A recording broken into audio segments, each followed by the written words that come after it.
ഒമാനിൽ വൻ ജ്വല്ലറി കവർച്ച. ജ്വല്ലറി കുത്തിത്തുറന്ന് 23 കോടിയിലധികം വില വരുന്ന സ്വർണ്ണാഭരണങ്ങൾ കവർന്നു. സംഭവത്തിൽ ടൂറിസ്റ്റ് വിസയിലെത്തിയ 2 യൂറോപ്യൻ വിനോദസഞ്ചാരികൾ അറസ്റ്റിലായി.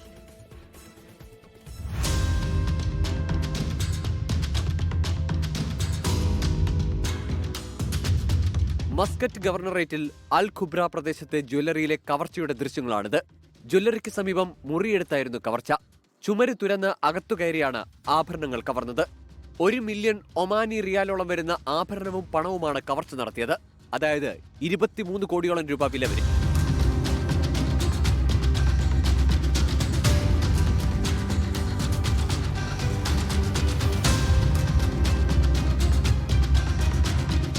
സ്വർണം ഒളിപ്പിച്ച് നാട്ടിലേക്ക് കടക്കാനായിരുന്നു ടൂറിസ്റ്റ് വിസയിലെത്തിയ യൂറോപ്യൻ വിനോദസഞ്ചാരികളുടെ പദ്ധതി. കൃത്യമായ അന്വേഷണത്തിനും ട്രാക്കിങ്ങിനുമൊടുവിൽ റോയൽ ഒമാൻ പോലീസ് പ്രതികളെ അറസ്റ്റ് ചെയ്തു. കുറ്റകൃത്യത്തിനുപയോഗിച്ച ഉപകരണങ്ങൾ പിടിച്ചെടുക്കുകയും ചെയ്തു. സിഫ പ്രദേശത്തെ കടൽ തീരത്ത് ഒളിപ്പിച്ചിരുന്ന മോഷ്ടിച്ച ആഭരണങ്ങൾ കണ്ടെടുത്തു. വാടകയ്ക്കെടുത്ത ബോട്ടിലാണ് മോഷ്ടിച്ച ആഭരണങ്ങൾ ബീച്ചിലെത്തിച്ചത്. 24 മസ്കറ്റ്.